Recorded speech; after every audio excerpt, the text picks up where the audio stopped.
Welcome to the Buzz on Biz, the show where we spotlight local businesses making a big impact in our community. Today, we're talking about something that affects all of us eventually, aging. But what if getting older wasn't about slowing down, but about finding new energy, purpose, and connection? Well, our guest is Peggy Jacques, a nurse educator and the visionary behind the Graceland Center for Purposeful Aging, a nonprofit senior center in Peoria that's redefining what retirement can look like, from fitness classes to lifelong learning to deep community engagement. Peggy is showing that aging with intention isn't just possible, it's powerful. So let's dive in. Hello, Peggy. Hi, thanks for having me. You bet. I'm looking forward to this. Thank you. I am too. So let's start with your story. So, what inspired you to create the Graceland Center for Purposeful Aging? Well, I come from a large family, and in large families, children are often busy off playing by themselves and or with their siblings. And we had elders in my neighborhood that were very welcoming, and so I would often go over to their houses, and we would have little teas, and they taught me about how to garden and how to behave. And I grew up at their knee and at the with my grandparents, my grandma from my dad's side especially. And I learned that older people had a gentler touch, had listened to your stories, and really cared about who you were as a person, and listened much more deeply than my poor mom with 9 children. And so, and then my mom was a nurse. She was a nurse through the World War II era. And um, I learned from her the care and compassion of all people. And so when she returned to work, after the youngest were old in school, I then later volunteered with her in a nursing home. And I met a blind lady who really taught me what it was like to be vulnerable. I had no idea, as a kid. And so we became best buddies. I visited her often, and I wanted to be a nurse, and I grew up to be a nurse. And I knew I worked in many nursing homes, and although I love the care of elders, I was never in a nursing home that was well staffed. And it broke my heart. And I generally left to work elsewhere because of the safety.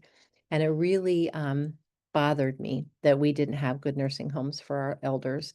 And so I thought when our youngest got graduated and went off to college that that was going to be my task.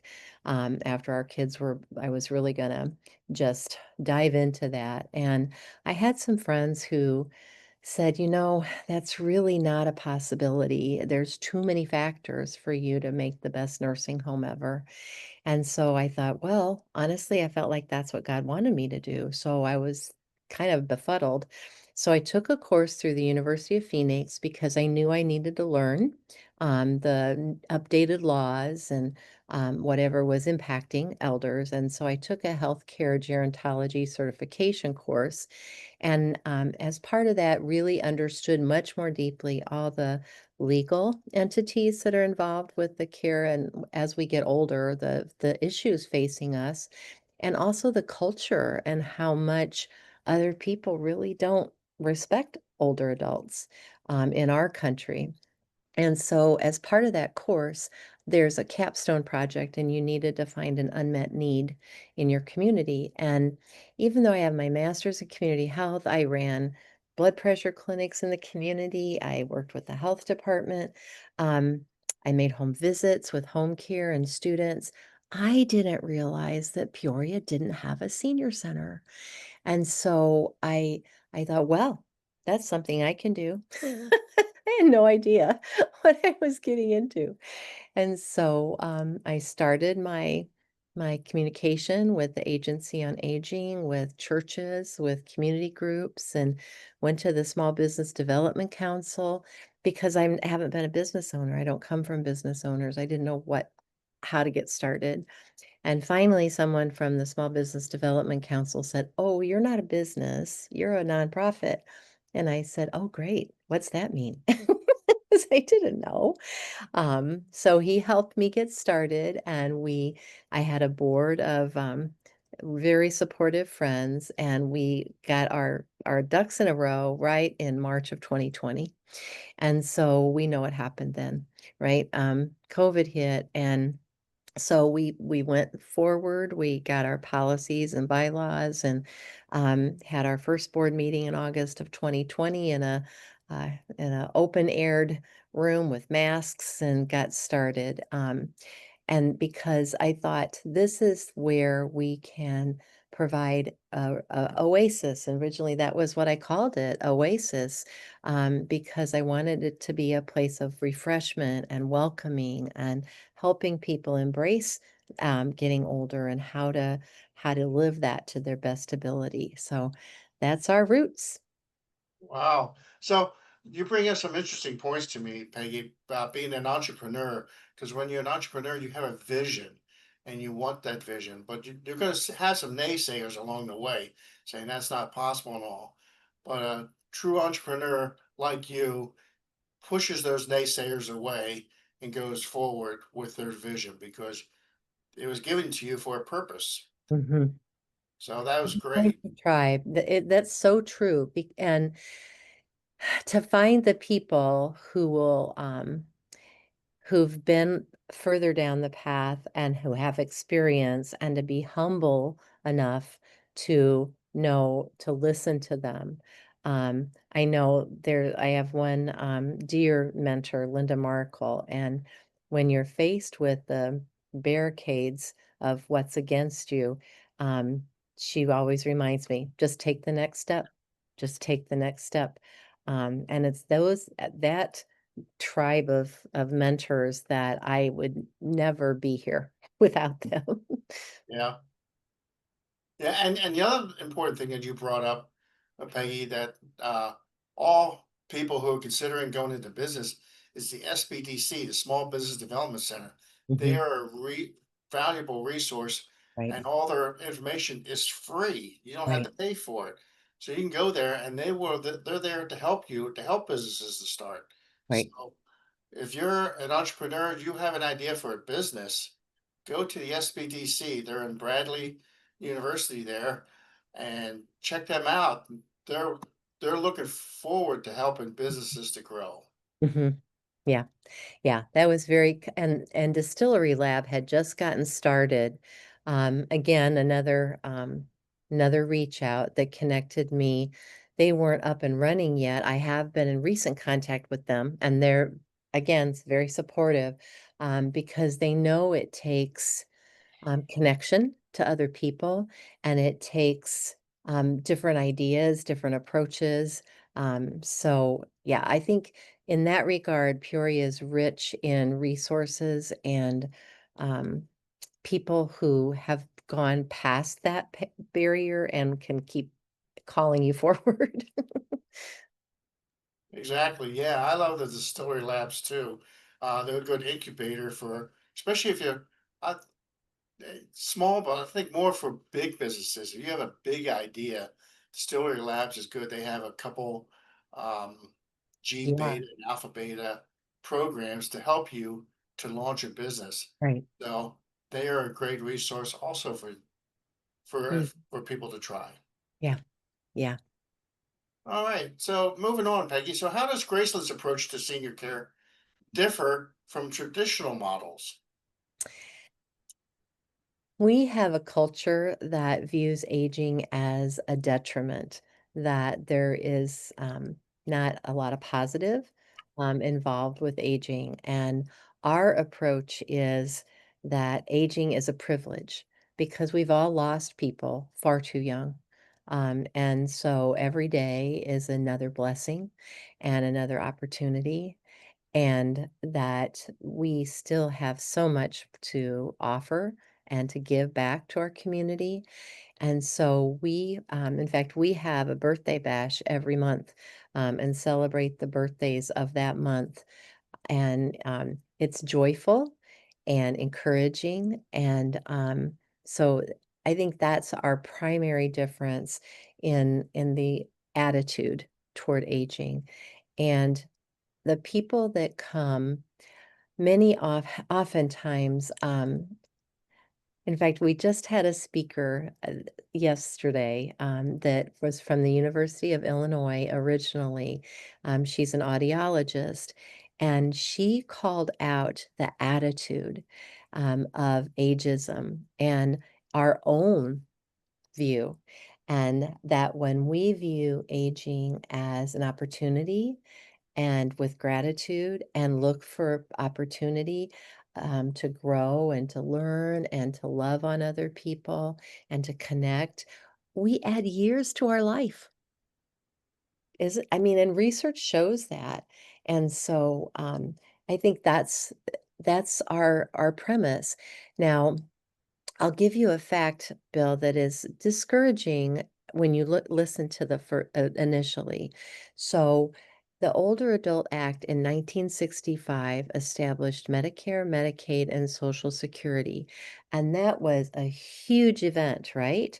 Older adults were recognized for who they were and their needs as they were getting older and how to provide for them. And because prior to that, people didn't live that long. Honestly, the biggest advancement we've had in the past 100 years is not that we've gone to the moon and that we have the internet and all of that. The biggest advancement is that we have extended our lifespans by a third. We have medication, we have clean water, we have immunizations, we have shelter. So that has been a huge advancement because oftentimes, and in our cultures, right, people would work until they could no longer work. And then they would help their families, and their families would take care of them. And then they generally passed away in their 60s and 70s. And now, heavens to Betsy, we are living 20 to 30 years longer than even 2 generations ago. So, but we don't necessarily have that stamina to stay in the workforce, and young people need those jobs. And so when people do retire from the workplace, there's this big gap. Who am I? I've been a plumber my whole life. I've been a nurse my whole life.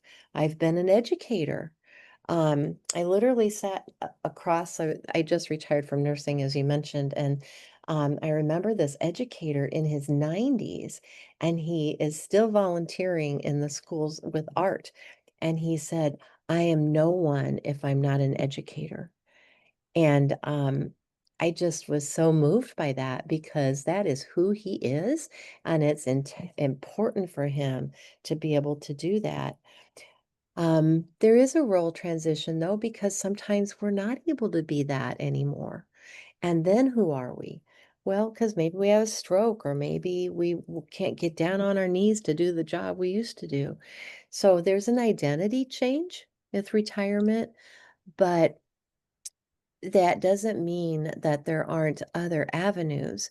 And when you're in community, then you see, oh, that person used to do this, but then they're doing that. So I could do something too.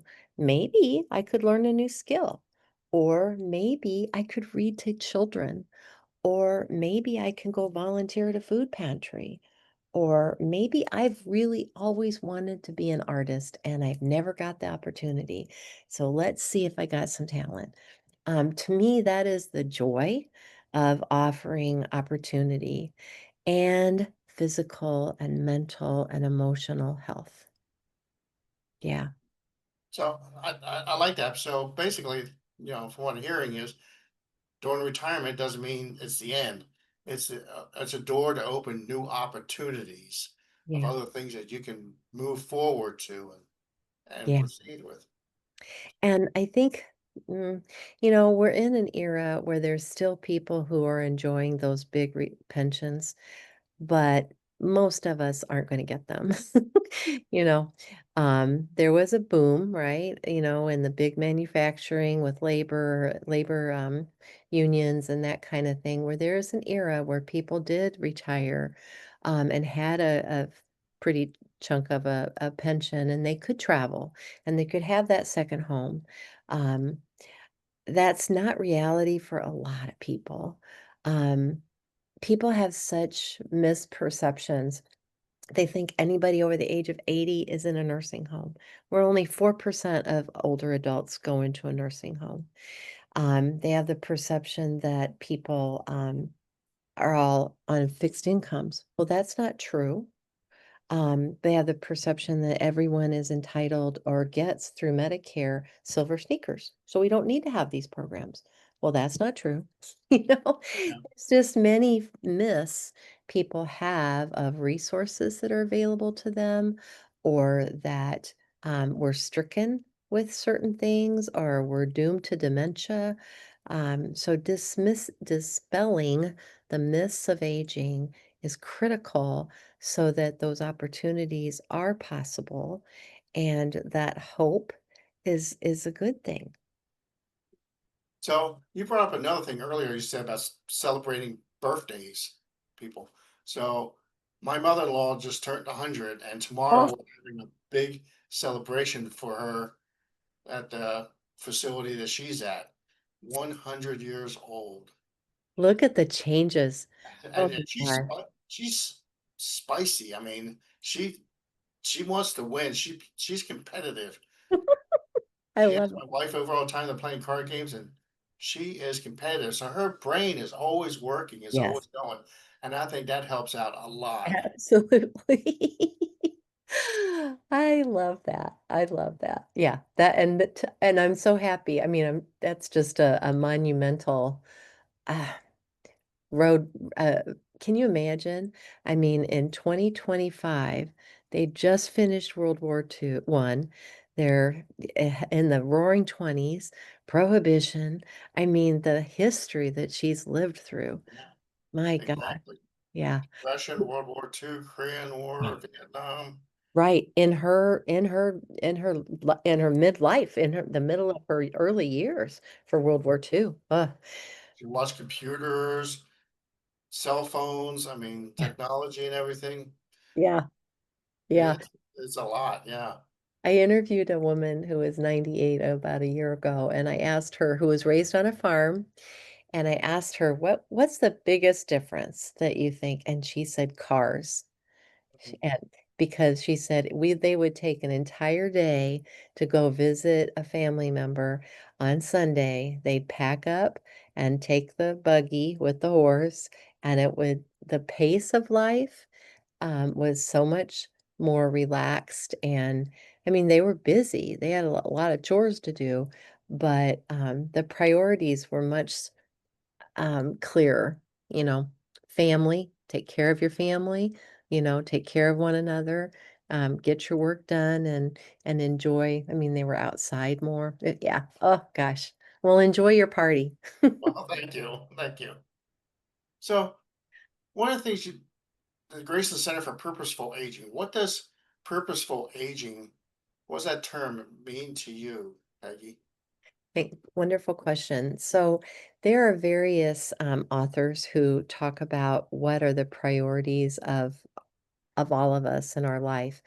And one of them mentioned that, of course, health is always a top priority for most people, and then finances.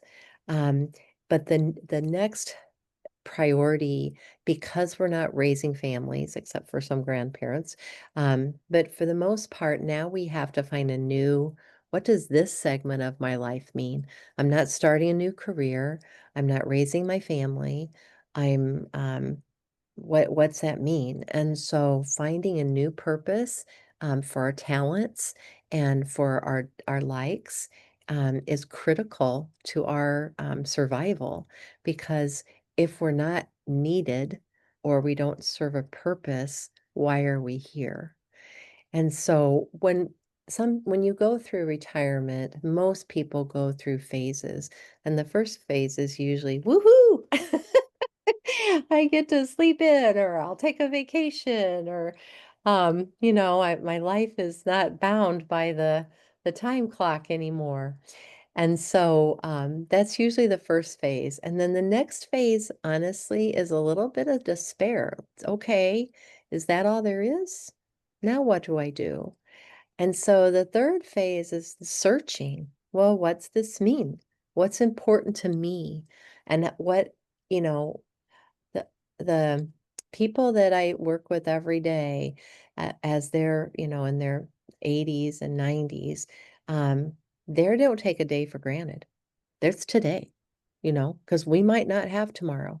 Now, we all know that in the back of our mind, but it's very clear as they get older. So they want to use their today.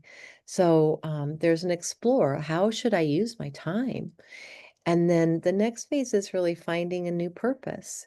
And for some people, it is another, maybe 10 years of doing something different or volunteering, or making friends. We have a lot of people who take care of each other.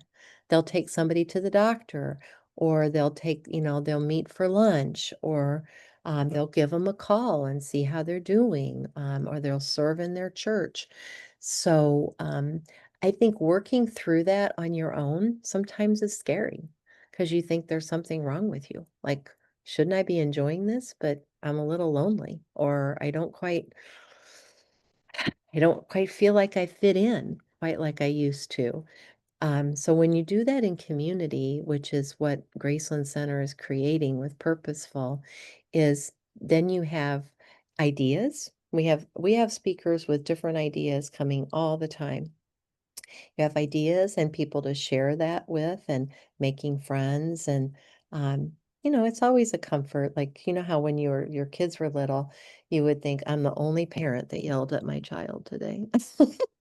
And then you talk to somebody else as they're exasperated with theirs, and they're like, "Oh, come on. You're." It's a support. So, yeah, that's what we mean by purposeful. We want people to get into that phase where they can look at new purposes for their life here. Right, because purpose gives you reason. Mhm. Instead of just sitting around doing life day to day, purpose gives you a reason for wanting to get up, a Mhm. reason for wanting to go out there.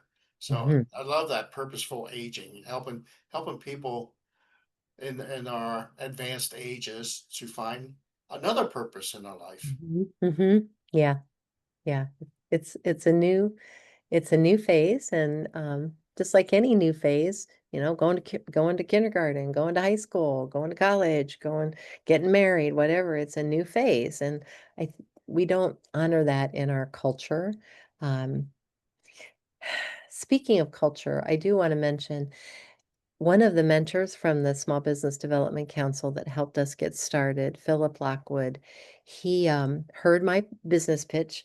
I was ready to go find a building and get started. And he said, "Oh, hold on." He goes, Any business has to have a market, whether or not it's a business or a nonprofit. And so before you launch your product, you need to make sure you have a market. And if this is a culture in Peoria that for some reason decided not to, have a senior center, then you've got your work cut out for you because that's not a priority at this point. So you have to make it a priority. So, as I was mentioning earlier, I said about the Older Adult Act in 1965, in the 60s, 70s, and 80s, there were federal funds available to make senior centers, and most communities took that money. They developed a senior center. Springfield's senior center for Central Illinois is 50 years old. Peoria, Bloomington Normals is 25 years old. Pecans is 40 years old. So there were communities. In fact, Peoria is the eighth largest city in Illinois, and it is the only one in the top 10, if not 20, that doesn't have one. So, what kind of culture do we have here? Why has this community not recognized the needs of older adults and developed that to the point where we have a community center for them? I don't know. Definitely sounds like we have a market there. I mean, everyone's getting old, even in Peoria. People Right. are getting old, so the market is definitely there. So, And the appetite is there. In 2022, when COVID was enough that we didn't have to wear masks, um, we had a showcase event, and we had standing room only. We were at the Proctor Recreation Center down on the south end, and we had 10 vendors. We had over 100 people there, and we pitched what we were going to do for physical, mental, and emotional well-being and what that meant. And it was a resounding yes, let's do this. Um, so then we started doing programs in churches and libraries and community centers and assisted living facilities, because people don't know what they don't know. And so helping them understand what it is that we were talking about. There's a misconception that senior centers are adult daycare centers, and that is only in communities that don't have one because they don't know the difference. So, OSF Senior World is a wonderful facility for people who need supervision, who need care, and need to be kept safe. Their loved ones bring them there for their betterment or for respite care so that they can go to work.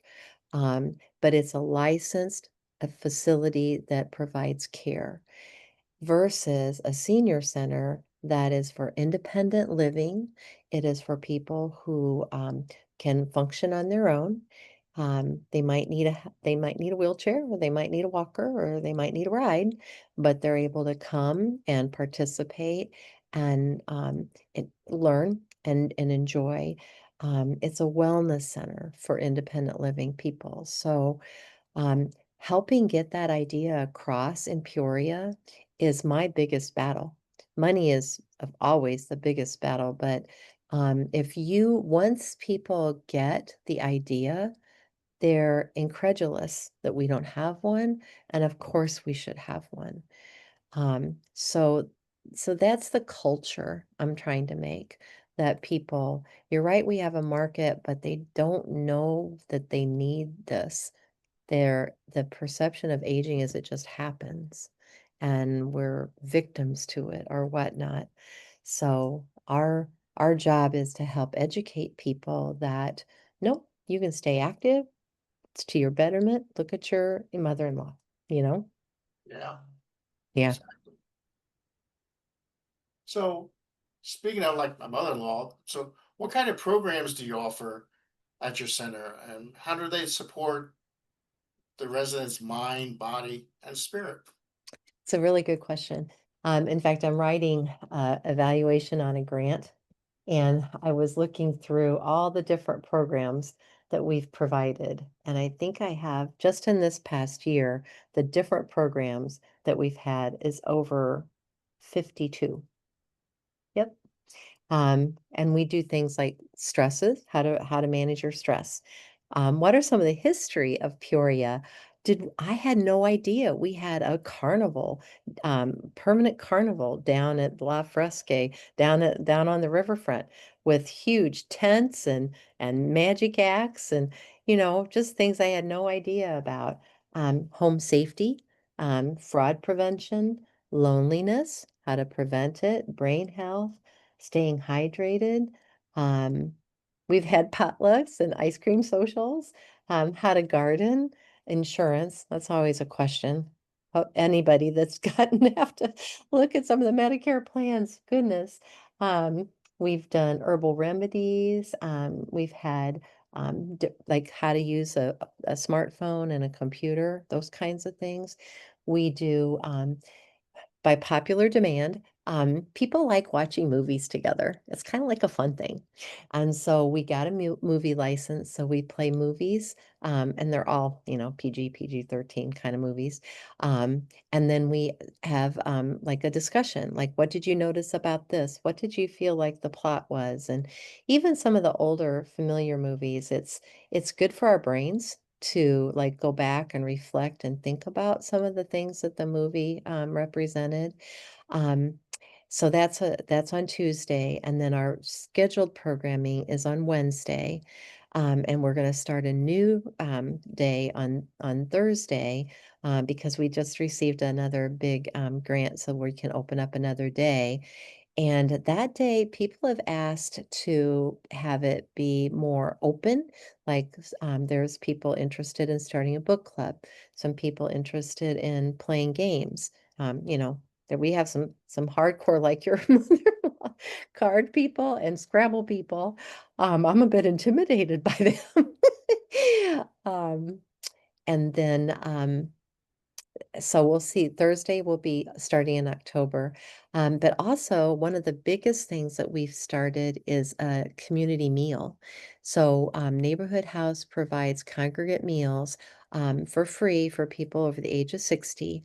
They do ask for a donation if you're able, but they're a hot meal, they're delicious, they're made at Neighborhood House, and then one of their persons brings them to us and serves them, so it's done by a licensed, health department food handler, and, has been magical because they people eat together and it's homey.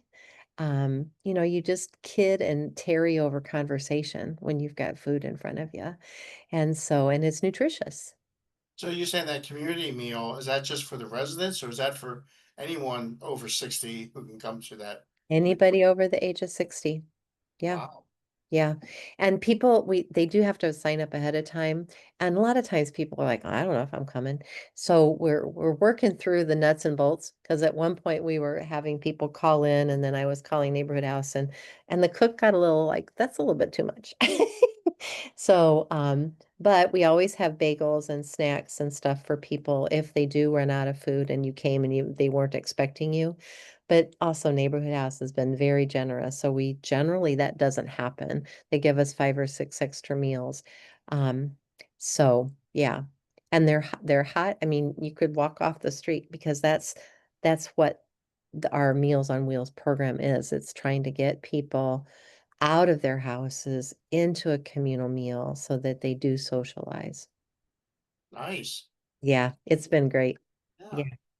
So you were talking about the community, the market, and them realizing that they need this. So how's the community responded? Do you have any stories that stand out on once you've implemented this into the community? How any any stories that will really pop out to you?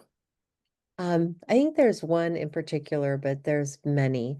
Um, we have one gal who is a caregiver of her husband who hasn't been out of the house except to go to the grocery store and do errands for, I'd say, decades. And when she came, she, after the first kinda understanding what we were doing, burst into tears. She said, "This is a lifesaver. I have other people to talk to.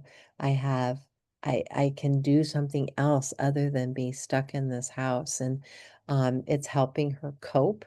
I mean, she tells us every time before she walks out the door how much, it helps her to relieve her stress. Because she can leave him alone, she just it just not for long periods of time. So, that's one story. Another gentleman lost his wife, unexpectedly. They both had just retired and were kinda getting the travel plan going, and she died suddenly. And so he was in a grief group at that church that, supports the Life Together Center, and they recommended that he come over, and he was like, "Wow, wow, I have" it just he said it's just carrying him through, the days because the days are long if you planned on spending time with your spouse. Another gal, she had some disfiguring surgery from cancer and then had a stroke. And so she told us after she came a couple of times, she said, I always thought I was pretty. And, aging always changes that perception. But with the surgery and the stroke, I was sure no one would want to look at me. And I had not gotten out of my house hardly at all. But when I came here, nobody even really acted like they noticed, and we're over laughing and carrying on and enjoying ourselves, and she said, "You've saved my life. You have saved my life because I really didn't have anything to hope for." And so those are, yeah, just I could go on. We had a daughter call us, this week, and her mother is starting with early stages of dementia, and she's working and got older children, and she was desperate, to try to help her mom while she's busy, taking care of her family, and she found us online, read up about us, and called and said, "Please call me back and explain what you're doing." And so I did, and she burst into tears. She goes, "You don't know what an answer to prayer this is, because my mom, she couldn't she couldn't make friends with a rock." She needs people, and I there's where do you take someone that needs people and can just be? She said she wasn't appropriate for senior world, and certainly, we wouldn't be able to afford it because she doesn't need that. Um, so those are the things that keep me messing with these grants and doing the work, because I know it's not a nice to have, Peoria. It is a must. You must make this choice now. Many senior centers in most communities are funded by a, a mixture of funding, usually some tax dollars, grants, donations, sponsorships. I mean, no one's got the whole check. But if your community values the well-being of older adults who are taxpayers, who helped make the city what they are, then you provide a service for those who are able to participate, because everybody wins. Everybody wins. Families win, of course, the person wins. Families win because they know their loved one has comfort and friends. Doctors love it because people then are motivated to take their medicine and they're less sick. That's research based. And we don't have to worry about filling up nursing homes or people draining their entire accounts to take care of themselves because they're taking care of themselves. No, there's no drawback. None. Wow. Absolutely none. Well, this is great. I mean, you showed us several different examples of how you brought purpose into the lives of people. It could be the elder or those that are helping the elder, but you Right. brought uh, purpose into their life to help them. So that's Mhm. great. Yeah, it's beautiful. Yeah. So you touched about this a little bit just at the end here about funding and sustainability. Those are big challenges for nonprofits. So how are you building partnerships or support at the center? That is my task now that I'm not that I'm retired. That is my goal this year. So we are, writing grants more than we have. We're going to petition city council. We have a proclamation, and we've done that 2 years running. This will be our 3rd. Um, and my pitch to them this year is, yes, September is Senior Center Month. And yes, you allow us to proclaim that. That's nice. However, next year we should be ribbon cutting, because it's not that expensive. 2 salaries, rent, utilities, and supplies. That's it. And what a return on an investment. So tax dollars, we've paid them. There's no reason at least a portion should be going to this. So that's one avenue, tax dollars, whether they like it or not. Second is sponsorships, because there's a lot of businesses. There's no reason that, look at the investment that people have made in businesses. And so it's a win-win for sponsorships. We've done a gala, we've done our fundraising, so we'll continue to look for the fundraising that's worth our effort and what yields us the most. And that also gets our name out. for, even just Avantis and Allwins have all been very supportive. Walmart.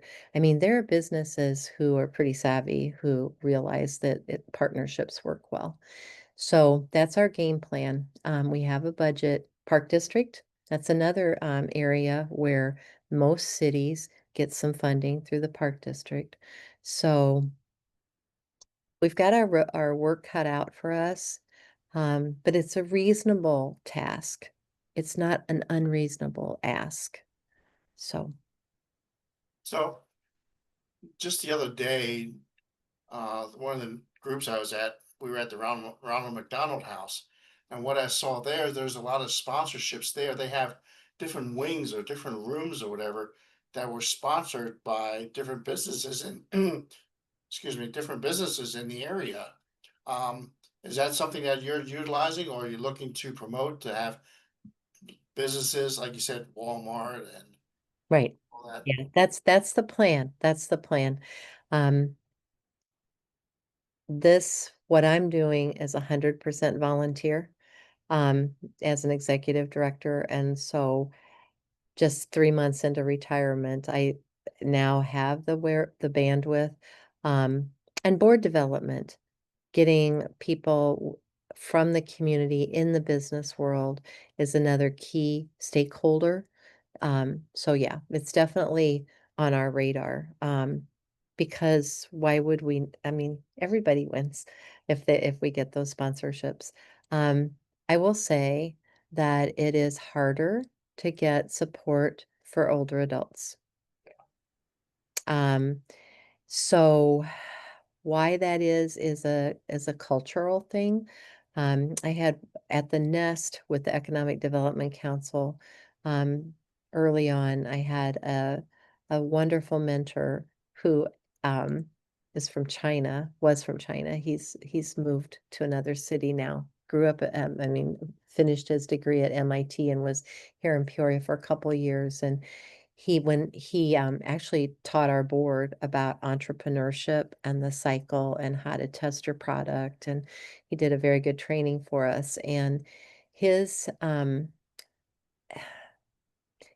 observation to me was, "Your culture does not respect elders." And I said, "You're right, Andrew. I don't know. I'm that it's true in America. Um, we have that in our marketing. It's very youth focused.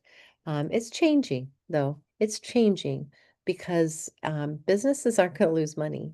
So they're being more inclusive of who they have in their advertising and all that kind of thing. But we, as we age, have to advocate for ourselves as well. So the other thing he said as an encouragement was, he said, make Graceland a brave place, a safe place, but a brave place where people can explore and learn new things. So I've taken that to heart because it is intimidating to come into a new group by yourself. It just is. Um, and so it's very welcoming. Our group is very diverse. Um, People are welcomed at our table, our registration table, walked in, feel comfortable. No one's sitting on a table by themselves. In fact, people won't let them. Nope, come over here. You have to sit with us. Um, so yeah, we will, we are working on the sustainability piece, on the culture piece. It's the right thing to do. So Love it, love it. yeah. So I guess in your opinion, what's the biggest misconception that people have about retirement or aging? That it's negative. Yeah, Yeah. yeah. Whereas the happiness curves of people, again, people have opinions. If they would read a little bit and look past, be curious. Look past what you think you know. The happiness curve is actually highest when we're young and don't have responsibilities, and then at the end of life, because you let go of things you weren't able to get done. You embrace what has been good. So the happiness curve is actually increases as you get older, and I don't think we talk enough about that. Um, yeah, and again, like the speaker called us out, the other just yesterday, our attitudes as we age and our words, um, you know, yeah, so we have a new ache that we woke up today. Oh well. You know, we showing our families that we love ourselves where we're at and are, welcoming the next chapter because really, if we take care of ourselves, sure, things happen. But when we take care of ourselves, we can live healthier, longer, functional lives. Well, I like with your name, purpose. I like the idea that I think a misconception would be that once you hit retirement and your age, there's no purpose. Whereas you're bringing that purpose into their lives and giving them not just one, but giving them a plethora of different purpose options that they can have once you get that retirement age. Right. Yeah. And it doesn't have to be that, when you're retiring thinking, well, I don't have money to buy a second home and live in, some warm climate, or I don't have the money to go to Europe or whatnot. Well, a lot of us don't. So then what? Well, goodness gracious, come on over, come figure out some different things that you can do. You know, my end goal, honestly, would be to have intergenerational programming because we know when young children have a full attention from an elder, they grow up feeling more secure in themselves. We know that there are just so many programs. Um, Around as examples. There are colleges who have intergenerational housing. So college students live with an older adult, do some chores, and as part of that, they get their housing. And it's part of their curriculum. Like maybe they're learning to be a social worker or a physical therapist or a nurse or marketing, you know? And then they learn from the person that they're living with that older perspective. The programs I've seen, there's a program, it used to be called Encore, and now it's called Cogenerate. And they've done programs with universities where the older adults and the students have done programs. There's one on um, dancing that the older adult does what they're able to do, and then the younger dancer does their piece.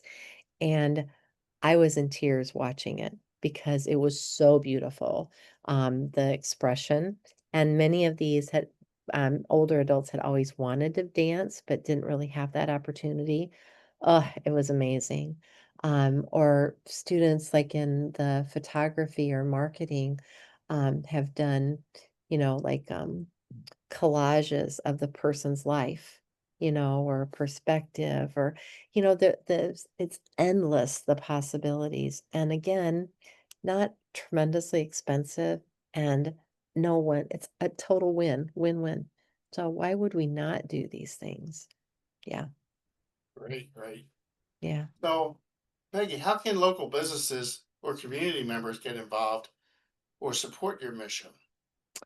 We have a website.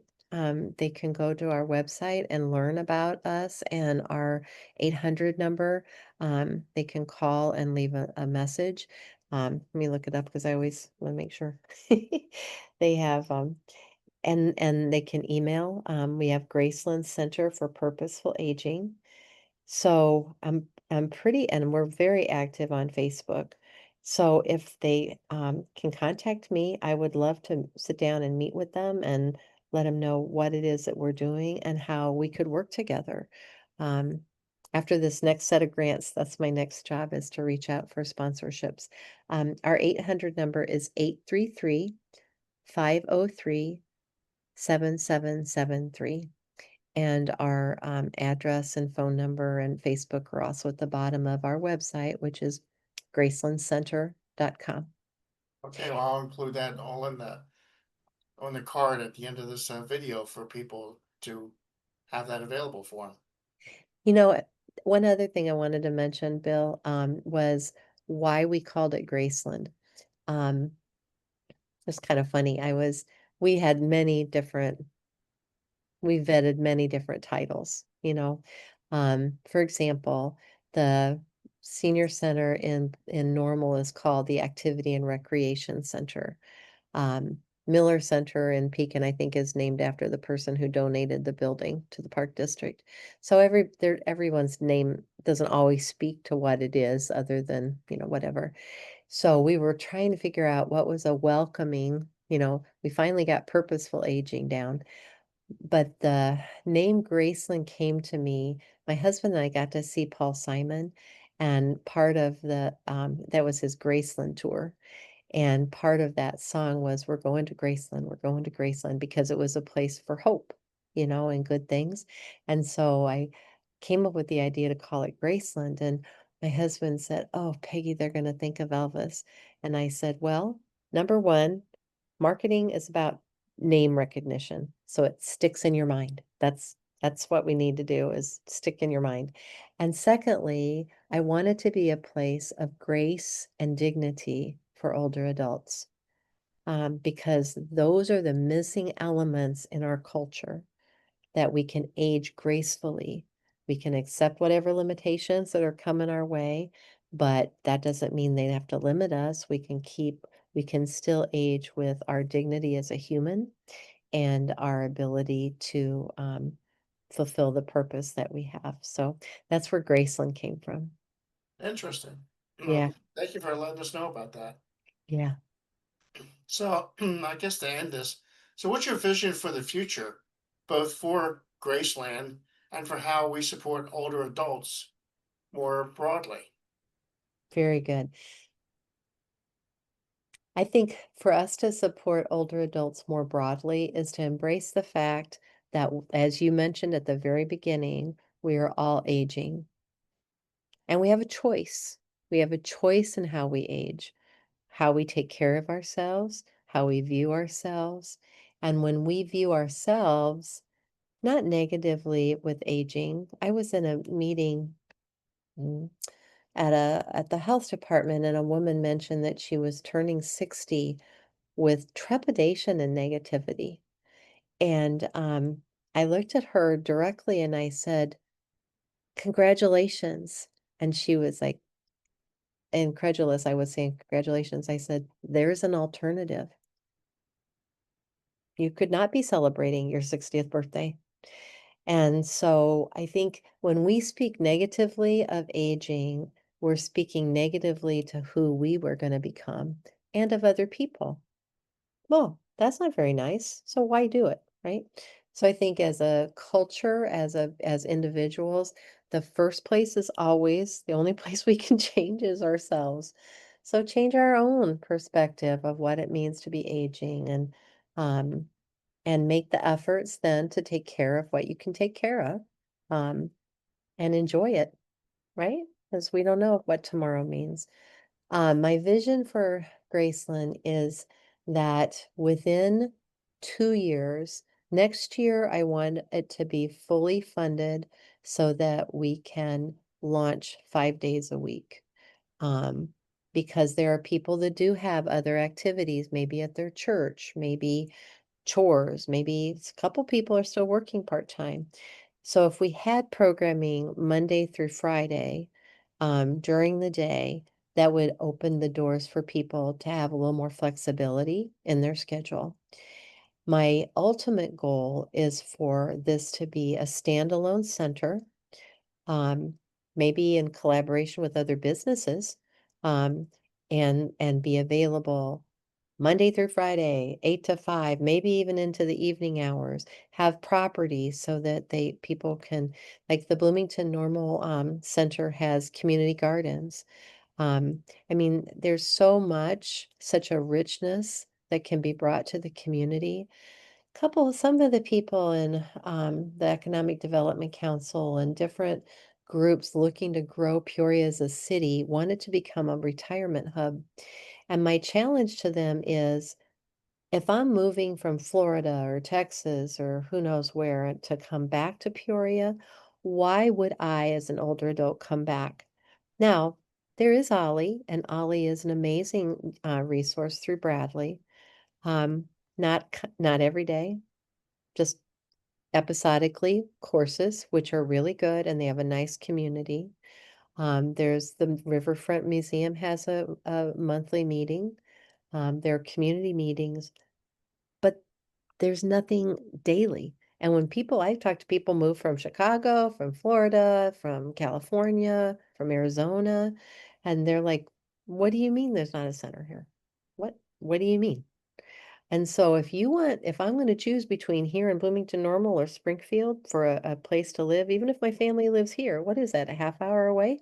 I would choose Normal because I've got a place to go. It's that simple. I mean, so if and they are connected with ISU. I mean, they're 25 years. They've already been doing this 25 years. So of course they're well grounded. It's going to take us a while too, but that's my vision for Peoria, for someone to take this and run with it.